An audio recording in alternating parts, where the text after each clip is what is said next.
Alright, so I'll be showing you how to set up an Arduino to draw some shapes for you on an oscilloscope. You can use actually any microcontroller with two pulse width modulators, but I'll be showing how to do an Arduino. So because it's Christmas, we're going to do a Christmas tree. Another good reason to do a Christmas tree is that other people have done it before, so you can just sort of copy what they did and then modify it how you'd like. So what you'll need, a microcontroller or an Arduino, a breadboard, some resistors, some capacitors, and a DSO. And also, if you want to put it up as a Christmas decoration, you'll probably need permission from Mum. So after I show you how to do it, I'll go and I'll have a shot at explaining the theory behind it as best as I can. So the first thing you're going to do is go to this guy, John Janier's blog.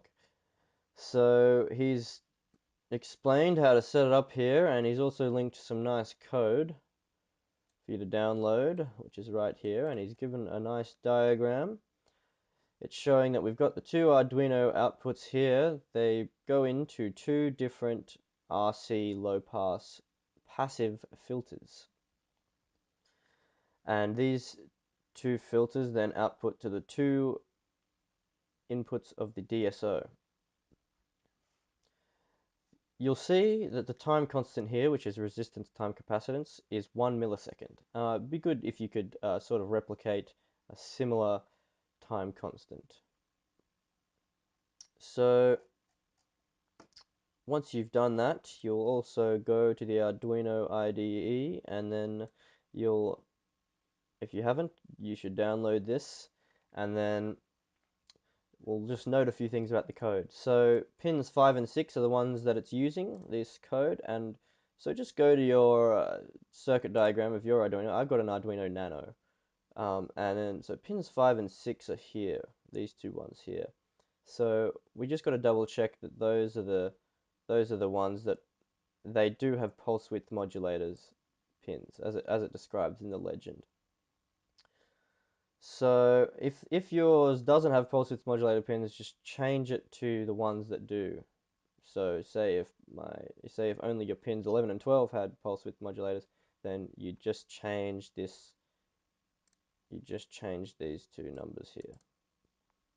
Alright, so another thing you could change if you want to draw a different shape, I'd recommend trying the Christmas tree first to double check it works. You can change these X points and the Y points. Cool. So after you've done that, just double check that you've got the right port on. I think my Arduino's connected to COM3, and then you upload it to that, and it works pretty quickly usually. And then you're pretty much set to go. And I'll meet you over at the oscilloscope in a second. Alright, so here are my two filters. There they are. Resistors and capacitors, and my two outputs of the filter there, the yellow and the orange cable, and then the green one is the common there. Got it along the rail. So there's my Arduino plugged in via USB to pin 5, 6, and then there's the ground as well, which is essential for it to work. So I've got my cables all plugged into my DSO, and here is my Christmas tree. There's a few settings you'll need to set up on the DSO to make it work. So the main one is the format XY. Instead of plotting a signal over time like you usually do, this is plotting two signals on a plane of XY. And you can put some filtering and averaging on it if you'd like, and you'd also probably need to move the position around for it to appear in the center of your screen. So yeah, that's what I had to do, a bit of that as well. But that's not too difficult. It's just adjusting a bunch of knobs, and you should be right after that. So I'll show you some theory now. Alright, so now that you've seen a bit of the practical of it, I thought I'd just go through a bit of the theory and how it sort of does it, how this pulse width modulator works with the low pass filter to draw a shape for you. So what it's actually doing is it's in XY mode. So usually when you've got your oscilloscope, you've got it on time mode, so you sort of see a sinusoid with respect to time, or whatever signal you want with respect to time. Now this is not happening in XY mode. We've got two voltages, and we've got a Y voltage and we've got an X voltage. I apologize for this shocking drawing. Got to do it on my computer today because I don't have Alex's fancy iPad. But say we had two inputs to our oscilloscope and we gave it 1 volt X and 0 volts Y. So 0 Y and 1 X. It would give us a DC a dot. It would just give us a dot. And then say if we varied one of them, it would draw a line. We varied the Y, it would go up and down, and it would draw a line. If you gave it two sinusoids that were 90 degrees apart or out of phase, it would give you a nice circle. That is not a nice circle, what I just drew, but anyway. Okay, so the next thing, I'll just get rid of this here. The next thing is the PWM, pulse width modulator. What this does is it's sort of, we have a sort of square wave, right? But we can control how long the square wave goes on for. So say it went on for a quarter of the time, or you could make it go on for like almost all of the time, right? So what doesn't change is the overall time period of it. So yeah, basically the code tells the Arduino to put some sort of pulse width on, how long you can choose in the code. And it changes the length of the pulse with time, how we've coded it into. So basically we're putting two of these in, so times two pulse width modulators, and we're putting them into one low pass RC filter each for each pulse width modulator. So it's just a resistor and a capacitor in series here, and we've carefully chosen the values for our resistance and capacitance so that our time constant is suitable for what we want to do. And I'll jump into that in a little second. So say if I gave it a pulse width that was a quarter of the overall time. So let's say I gave it a pulse width that was a quarter of the overall period. Okay, so it would look something like that. Something like that, I think. So there's T and there's 2T. So I'm gonna assume this is 1/4 T. Okay, or maybe T over 4. T over 4. That'll work. Okay.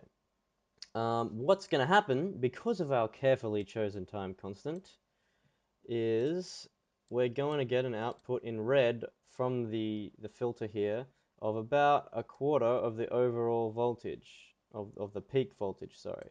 So if this was 5 volts, which I think it is in our Arduino, we would get a quarter of 5 coming out here, and it would be, ideally it is straight. And you might be thinking, hang on, when we put this sort of signal into a filter like this, what doesn't the capacitor charge up and then charge down? It goes like this, something along the lines of this thing here.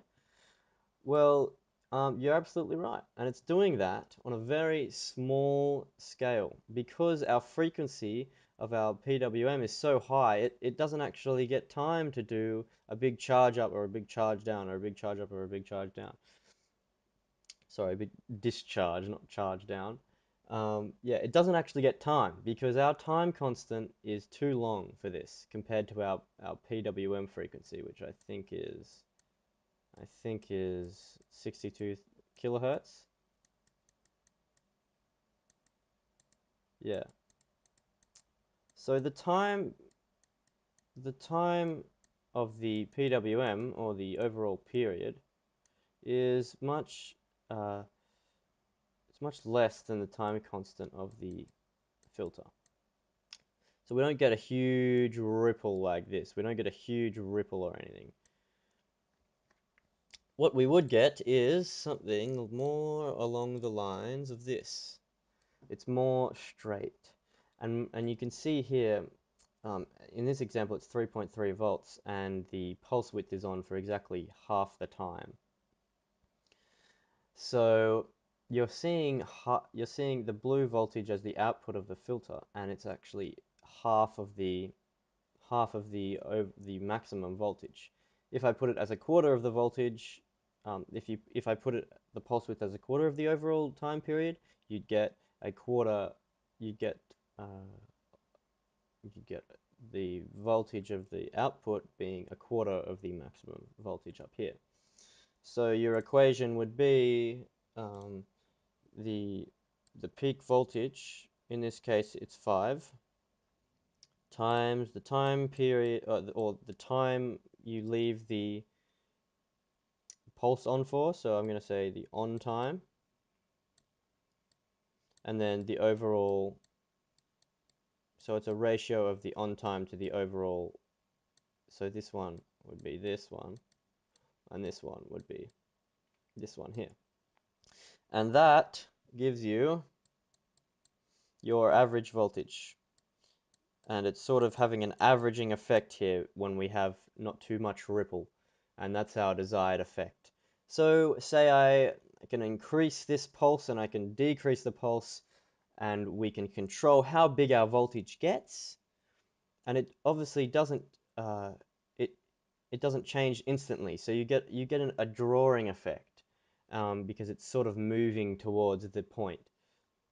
Yeah, so you get a drawing effect by changing the width of the pulse, and what it's doing is having a very similar effect to a digital to analog converter.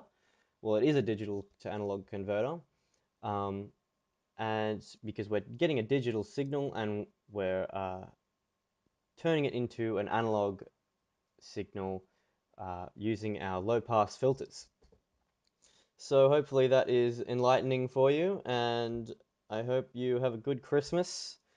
And also, you can play around with this even more. I know some guy on YouTube even made his oscilloscope play Grand Theft Auto on it. So, you know, the world is your oyster with this.